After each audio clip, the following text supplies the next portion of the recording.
Fala, meu querido, fala, minha querida. Professor Roger Mourão aqui com você novamente para darmos início ao nosso módulo de Direito Administrativo. Regravando essa aula aqui para você. E novamente, meu irmão, é um prazer extraordinário, inenarrável, incontável o prazer de estarmos juntos.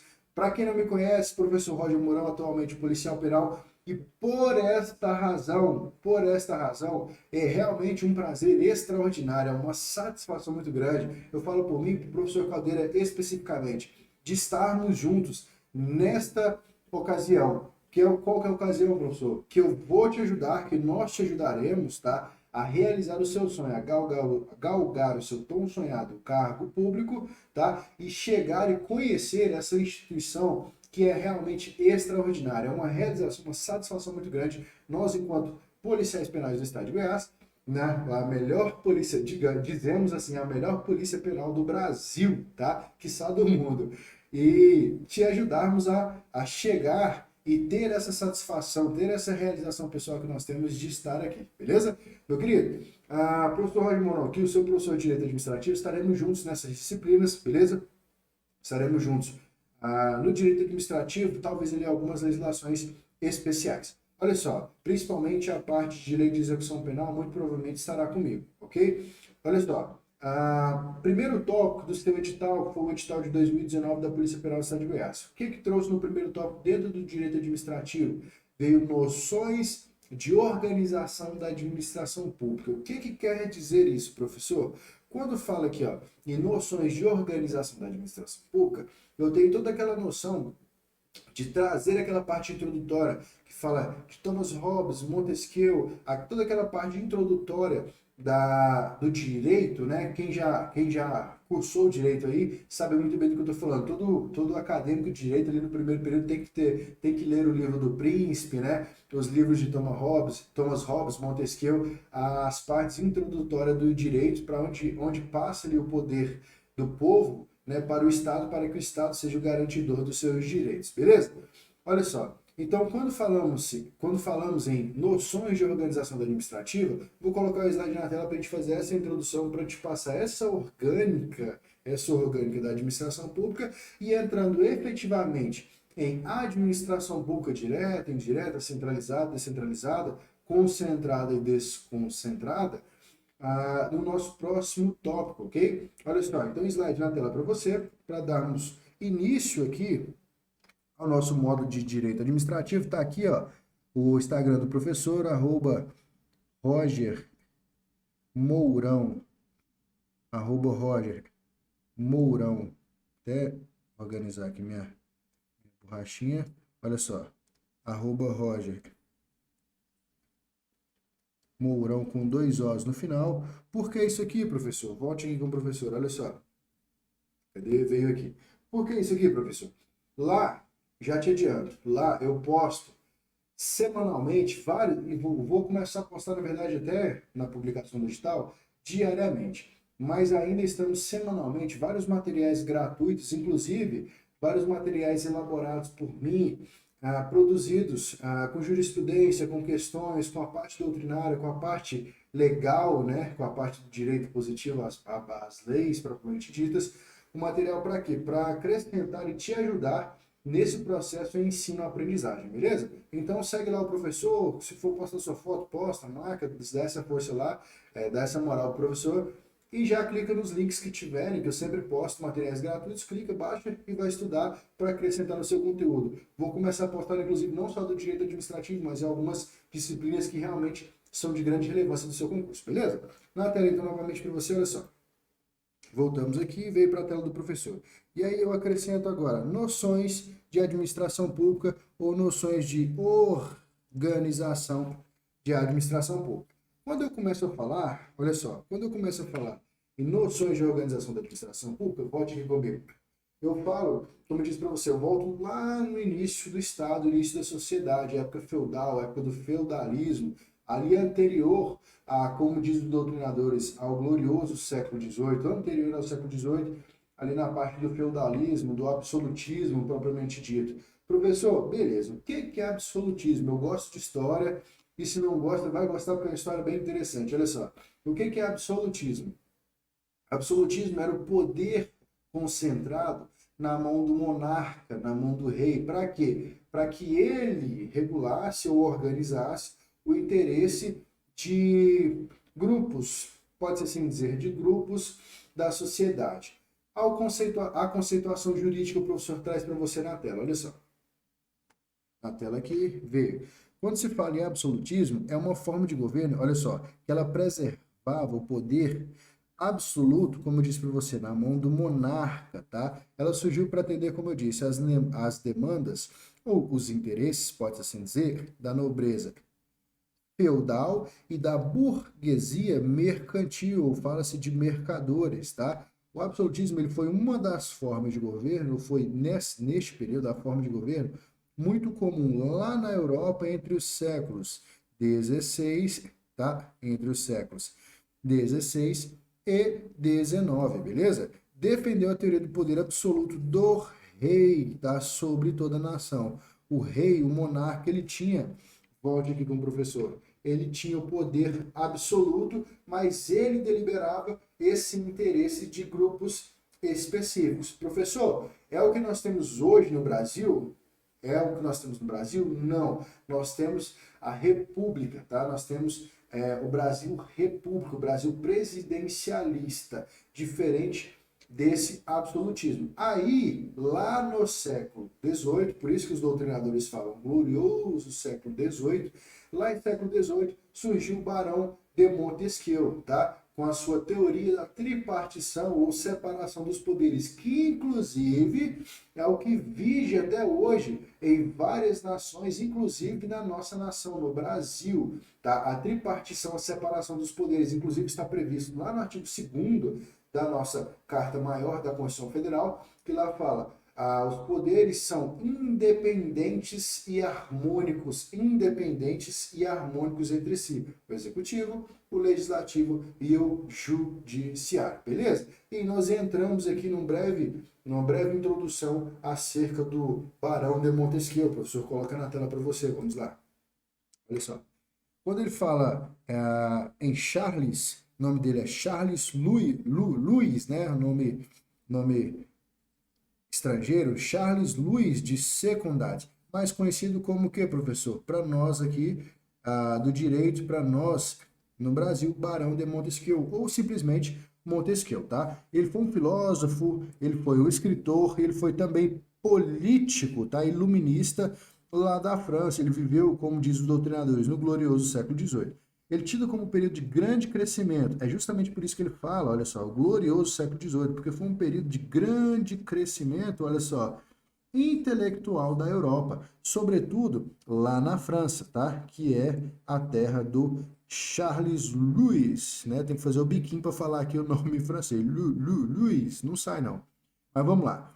Em razão da ascensão do movimento iluminista, olha só, Montesquieu foi um dos principais intelectuais iluministas a sustentar teoricamente a chamada Revolução Francesa. Isso aqui, ó, teve uma grande relevância em todo o mundo, não só na França, tá?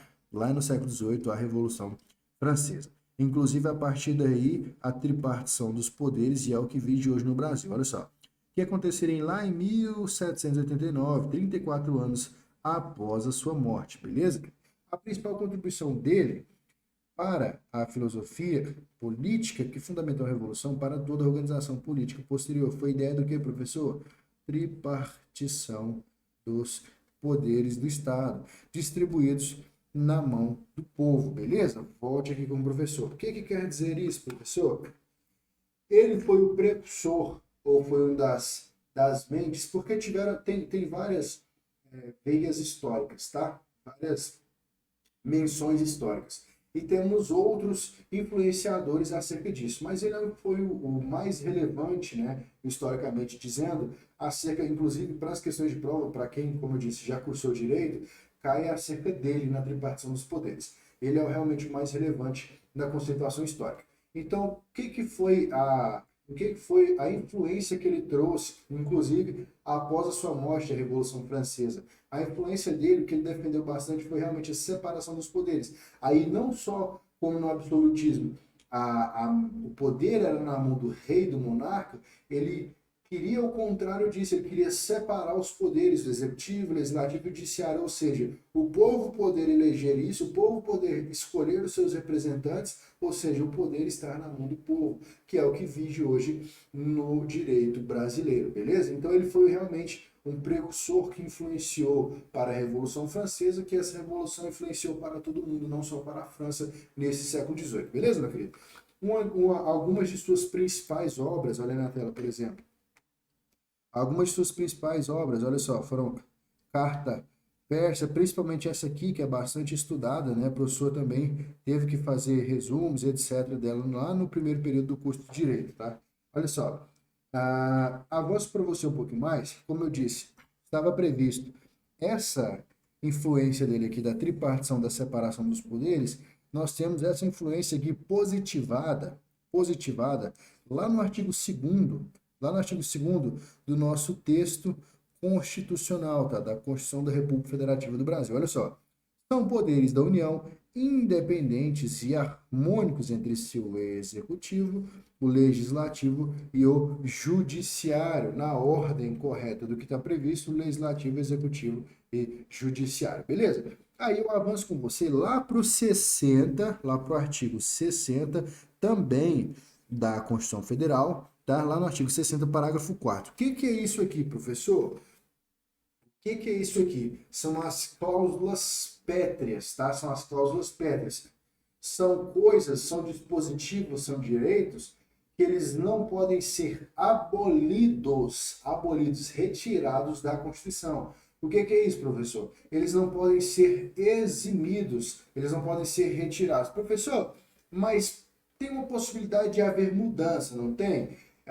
Os direitos eles podem ser acrescentados, eles não podem ser retirados. Essa é a possibilidade de mudança na cláusula pétrea, tá? Nos direitos, tá? E garantias fundamentais, por exemplo, olha só, nos direitos e garantias individuais, inclusive, aí eles podem ser ampliados, né? É o termo jurídico utilizado. Eles podem ser ampliados, eles não podem ser restringidos, nem reduzidos ou retirados do texto constitucional, beleza? E o que isso influencia para nós na noção de organização administrativa ou na tripartição dos poderes, professor? Eu volto na tela com você. Olha só, vem com o professor aqui na tela, olha só.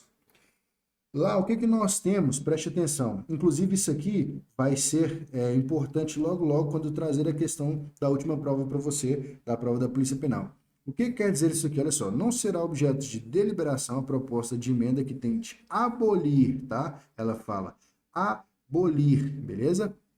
A forma federativa de Estado, o voto direto, secreto, universal e periódico. Veja que ele não fala o voto obrigatório, tá? Não fala do voto obrigatório, somente direto, secreto, universal e periódico. A separação dos poderes, ou seja, professor, esse artigo 2º aqui não pode ser abolido, tá? Ele não pode ser abolido da Constituição Federal, que é a separação, a tripartição dos poderes, beleza? Inclusive os direitos e as garantias individuais também. E aí, quando fala de forma federativa de Estado, eu avanço com você para uma partezinha muito interessante que cai bastante também acerca da noção de organização administrativa, que é o chamado, olha só, regime político, tá? Volto aqui com o professor. Que é o chamado regime político. O que isso traz de interessante para nós? Acerca do regime político, nós temos o sistema de governo, nós temos a forma de governo, tá? Forma de Estado, nós temos vários dispositivos que são importantes, não só no direito administrativo, mas de grande relevância também no direito constitucional, beleza? E eu trouxe uma questão para você para ratificar, tá? Para ratificar, para fundamentar tudo isso aí que o professor trouxe de conteúdo para você, beleza? E o que quer dizer o nosso regime político, inclusive, para quem gosta de mnemônica, eu trouxe uma mnemônica, um mnemônico bem interessante, que assim que eu comecei a estudar, eu gravei ele. Cara, você vai gravar, você não esquece isso aqui nunca mais na sua vida. Preste atenção, vem comigo aqui na tela, olha só. Vamos lá, vem para a tela. Aqui ele fala, sistema de governo, forma de Estado e regime de governo. E aí, olha só o mnemônico do professor, a dica mnemônica. nós temos aqui, ó, eu sigo o presidente,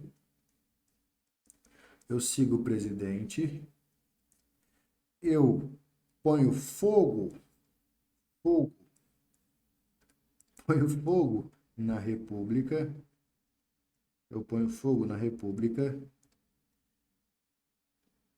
tá?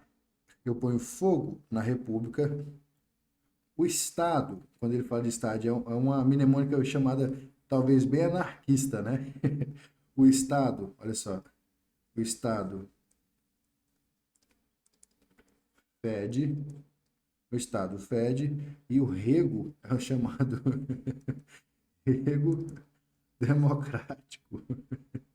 O rego é democrático, tá?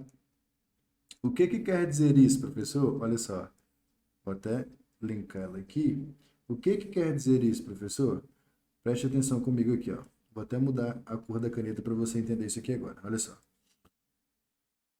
Canetinha, aqui vou colocar um verde. Olha só. Quando ele fala em siga o presidente, sistema de governo presidencialista, tá?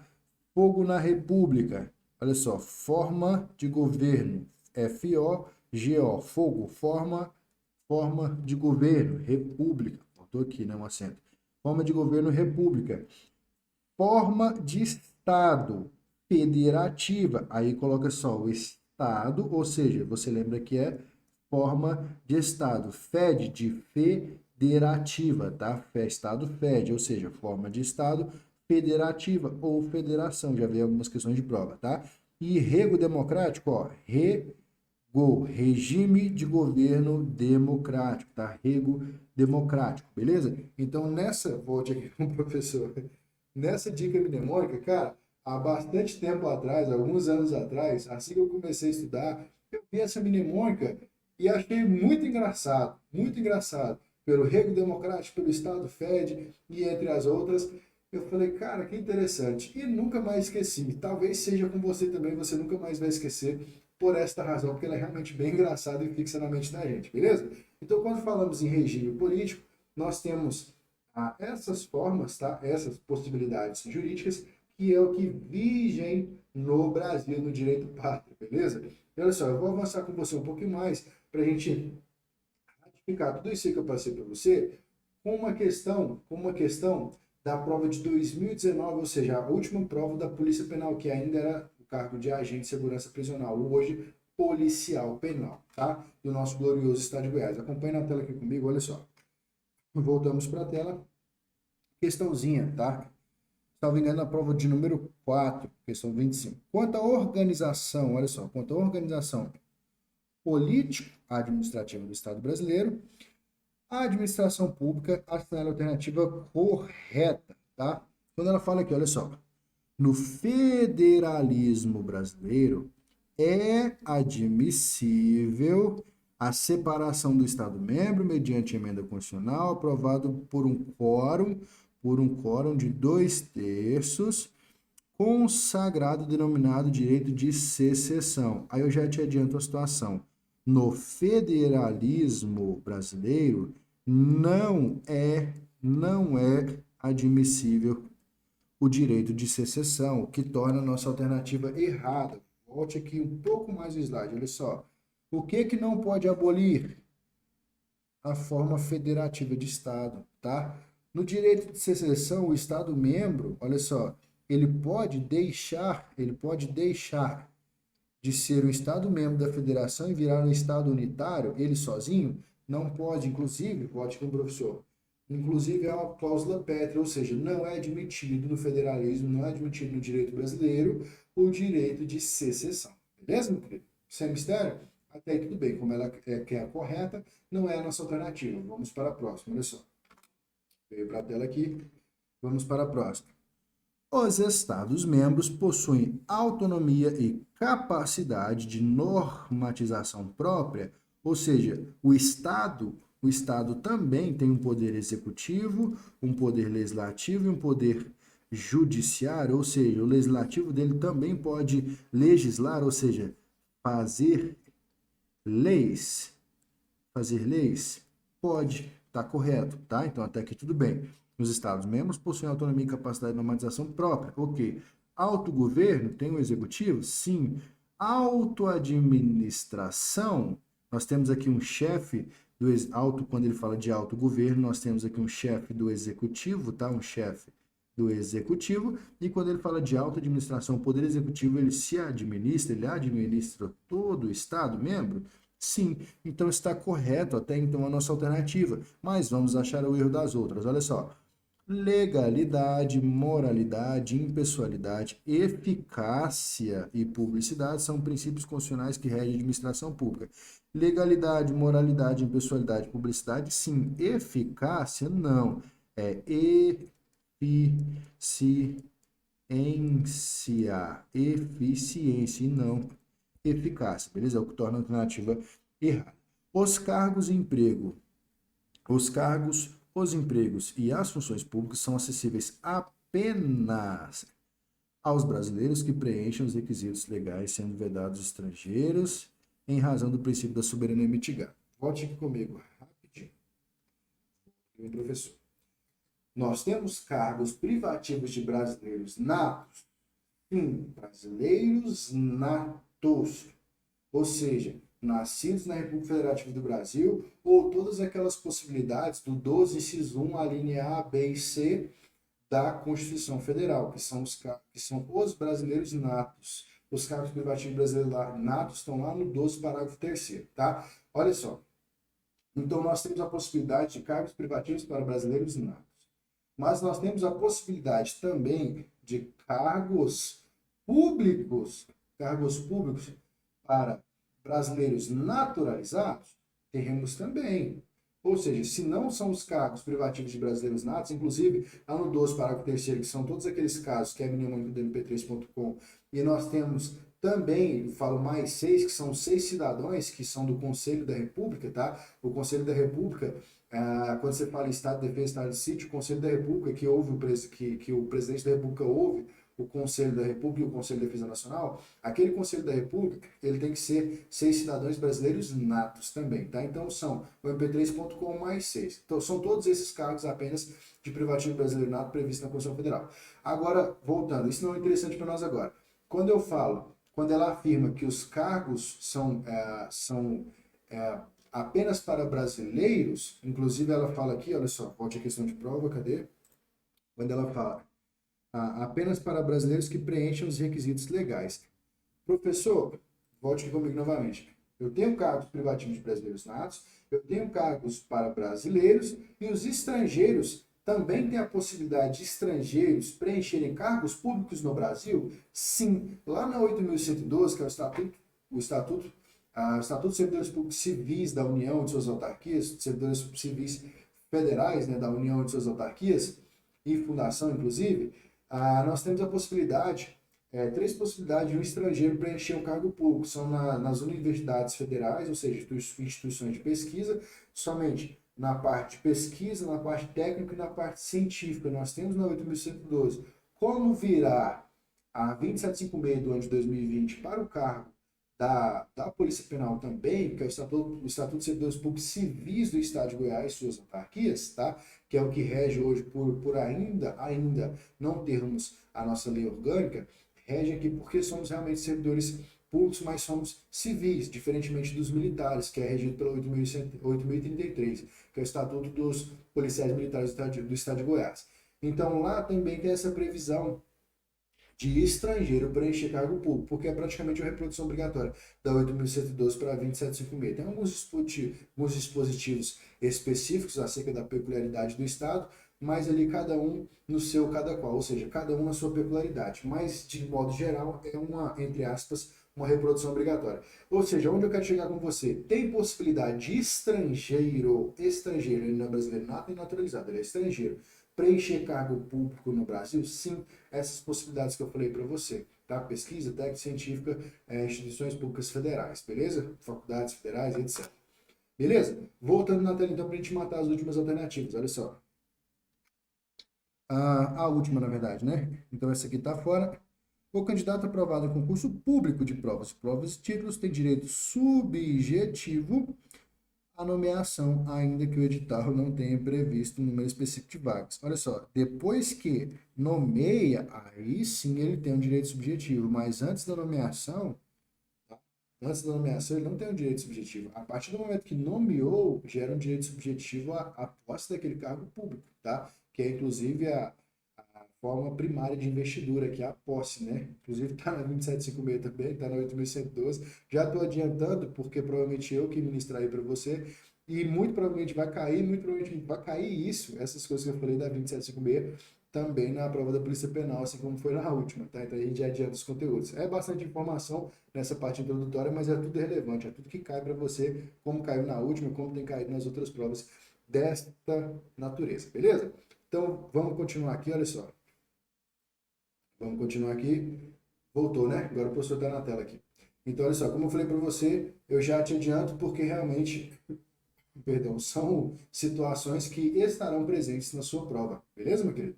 Vamos avançar então um pouquinho mais na tela para você o slide novamente, olha só. Foi, avancei. Sistemas, eu vou adiantar um pouquinho aqui para não ficar muito extenso para nós. Sistemas administrativos. Volte para o professor novamente. Quando eu falo sistemas, eu falo do sistema do contencioso e o não contencioso. O que é isso, professor? Sistema do contencioso administrativo é o sistema francês. Eu já te adianto que ele não é adotado no Brasil. O que é o sistema francês? O poder executivo, ele administra. Mas no sistema francês, o sistema contencioso, ele mesmo processa, ele mesmo julga. Ou seja, é uma jurisdição distinta, é diversa, tá? Então é diferente do nosso sistema jurídico ou do sistema judiciário nacional, beleza? Que é o adotado no Brasil, o sistema do não contencioso administrativo, ou sistema inglês. Vai na tela para você das terminações jurídicas na tela, olha só. Ele é adotado na França, sucedeu-se nas lutas travadas na monarquia e o parlamentarismo, ali na Revolução de 1789, tá? Quando ele falava, olha só, Montesquieu, que eu falei para vocês, pregava a parte da separação dos poderes, ou seja, a separação da justiça comum da administração. Aqui na França firmou-se o entendimento que a própria administração exercia a função jurídica ou jurisdicional, beleza? Esse é o que diz respeito ao sistema do contencioso administrativo. Aí avançando para você o que é adotado no Brasil. Sistema judiciário, o sistema jurídico, né, de jurisdição una, olha só, de jurisdição una ou jurisdição única. O que quer dizer isso? Eu já vou te trazer aqui no nosso método botequês antes das terminações jurídicas aqui demonstradas no material. O que quer dizer isso? Nós temos adotado a tripartição dos poderes. É realmente algo que Montesquieu pregava, né, o que ele defendia ali no século XVIII, que é o que é adotado no Brasil hoje. Nós temos o poder legislativo, o poder executivo e o poder judiciário, que é o poder ali à parte, são os três poderes realmente independentes e harmônicos entre si. Ele sim exerce a função jurisdicional, contudo, ele é inerte, somente exerce a sua função por meio de provocação, ele não toma partido nas lides, tá? Nos conflitos, beleza, meu querido? Isso é o que é adotado hoje no nosso sistema brasileiro. E aí a conceituação jurídica para você, tá aqui na tela novamente, volta. Pronto, veio para a tela. Veio para a tela, olha só. Sistema judiciário, modernamente chamado sistema de controle judicial, é aquele que todos os litígios, tá, de natureza administrativa ou interesse exclusivamente privado são resolvidos judicialmente pela justiça comum, ou seja, pelos juízes e tribunais do poder judiciário. Isso é o que vige para nós, beleza? Inclusive, nós temos a previsão constitucional, lá no artigo 5º, inciso 35 da Constituição Federal, que ela fala aqui, ó, a lei não excluirá da apreciação do Poder Judiciário a lesão ou ameaça ao direito, ou seja, qualquer possibilidade, volte aqui com o professor na tela, qualquer possibilidade de lesão ou ameaça ao direito nós temos previsto constitucionalmente, além do artigo 2º, inclusive, que é a tripartição dos poderes, que realmente é da competência do Poder Judiciário. Beleza, meu querido? Avançando um pouquinho mais, olha só. Nós temos aqui a administração pública propriamente dito, nós temos os sistemas, tá? Nós temos, na verdade, os sentidos da administração pública, a conceituação, bote comigo na tela, de administração pública. Quando eu falo em administração pública, eu tenho um conceito amplo, que anterior ali ao último concurso, 2019, ele era cobrado dessa forma na prova.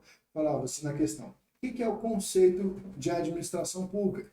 E aquela conceituação básica, que é um conjunto de entidades, órgãos e agentes que exercem atividade política ou administrativa de forma centralizada ou descentralizada. Era somente isso, e estava tranquilo, acertava a questão de prova e ia seguir, né? Virava polícia e ia seguir. Só que aí, aprofundando doutrinariamente, a partir daí de 2019 para cá, as questões de prova já têm destrinchado o conceito de administração pública em um conceito restrito. Dentro do conceito restrito, nós temos os sentidos da administração pública, tá? Ou seja, ela tem em sentido amplo, em sentido restrito. Dentro do sentido restrito, nós temos o conceito restrito, nós temos o sentido orgânico, formal, subjetivo e funcional, objetivo, material. E aí eu vou te explicar conceitual o que é cada uma delas, tá? Mas olha só, vou te contar uma história muito interessante aqui agora que você vai gravar. Isso aqui você nunca mais vai errar na prova. Olha só, quando você for sair com a gatinha ou com o gatinho, você vai estar, toma um banho, sai cheirosinho e tudo mais. Só que suponhamos que nesse caso você foi sair, não deu tempo ali, às vezes você estava saindo do trabalho, o negócio foi muito casual ali, foi na hora, encontrou, e às vezes você estava naquele meio suadinho e tudo mais, aí você, pô, abraça o gatinho ali, e aí você sente aquele cheirinho desagradável, assim, né? Aí você, pô, tá? E aí, não, professor Caldeira aqui, professor Natanael chegando na área aqui. Você sente aquele cheirinho desagradável, você fala assim, pô, cara, e se for suor? Né? Você, pô, e se for suor? Aí grava essa palavra aqui que eu vou te trazer na tela aqui agora que você vai entender o se for suor. Olha só. Quando eu coloco aqui, ó, se for suor. Aí quando eu falo para você em sentido, olha só, sentido formal, subjetivo, orgânico. Sentido formal, subjetivo, orgânico. Se for suor. Lembra só de tomar aquele banhozinho, ó, bota aqui na tela. Lembrou de tomar aquele banhozinho para não dar aquele CCzinho, aquele cheirinho desagradável? Você vai lembrar, sentido formal, subjetivo, orgânico. Nunca mais você vai errar isso aqui. Professor, e o que é o sentido formal, subjetivo, orgânico? Você faz aquela pergunta para a questão. Quem exerce a atividade? Quem exerce a atividade administrativa? São as entidades, são os órgãos e são os agentes, tá? São as entidades, são os órgãos e os agentes. É simplesmente isso. Grava aqui, ó, sentido formal, subjetivo, orgânico. Quem desenvolve atividades são as entidades, são os órgãos e são os agentes. E se não for, olha só, pega o bizu de questão de prova. E se não for sentido formal, subjetivo, orgânico, ele é funcional, objetivo, material. E o que quer dizer isso, professor? Aí é qual a atividade que é desenvolvida. Lembra lá do conceito amplo? É um conjunto de entidades, órgãos e agentes que desempenham atividade política ou administrativa de forma centralizada ou descentralizada. Se no sentido formal, subjetivo, orgânico é quem desenvolve, que são as entidades, órgãos e os agentes, no sentido objetivo, no objetivo funcional ou material, é qual a atividade, que aí sim é atividade política ou administrativa, e aí eu te dou exemplos dela novamente. Olha na tela aqui, ó. Volta com a tela aqui. No sentido funcional, objetivo ou material, que é qual atividade desenvolvida, é atividade administrativa ou atividade política. Exemplos: aplicação da lei de ofício, poder de polícia, que é o que você vai exercer na Polícia Penal, amém? Amém, recebe aí. Poder de polícia é muito bom, aquele que você condiciona, restringe e limita o uso e o gozo dos bens, direitos e atividades. É muito bom coercitivamente restringir e limitar o uso e o gozo dos direitos das pessoas, tá? Então, olha só, é um exemplo da atividade administrativa, volte na tela novamente, que é exercida. Quais são os próximos exemplos, professor? Prestação de serviço público, a intervenção na propriedade, intervenção social, intervenção econômica, que é a possibilidade do fomento na intervenção econômica, seja ela direta, lá no 173 da Constituição Federal, que é o incentivo fiscal, ou ela indireta, que é criando a empresa pública, a sociedade de economia mista, que inclusive, volte aqui na tela, que inclusive no próximo bloco, é quando eu falo efetivamente de administração pública, seja ela direta, centralizada, descentralizada. Eu falo de administração pública, eu falo de empresa pública e sociedade de economia mista propriamente dita. Beleza, meu querido? Mas, sem mais delongas, vimos então os sentidos, vimos a conceituação, e aí eu volto na tela para você aqui novamente, olha só. E aí, ó, como cai em prova essa questão dos sentidos. Olha a questãozinha de prova. A administração pública é caracterizada do ponto de vista objetivo. Quando eu falo em objetivo, volta aqui, ó. objetivo. Qual atividade é desenvolvida? Beleza? Vamos para a questão. Pela própria atividade administrativa exercida pelo Estado. Beleza. Aí aqui ele complementa para te dar uma confundida, olha só. Por meio de seus agentes e órgãos. Aí aqui ela quer saber, do ponto de vista objetivo, ela é caracterizada pela atividade administrativa exercida pelo Estado? Sim, ela só complementou aqui quem que desenvolve. Então a questão está correta? Perfeitamente correta, beleza, meu querido? E aí, ó, missão concluída com sucesso e muito sucesso. Meu querido, foi um prazer extraordinário estar com vocês até este momento, até essa oportunidade. Eu aguardo você no nosso próximo bloco, que é a administração pública propriamente dita, beleza? Fiquem todos com Deus, forte abraço e vamos avançar.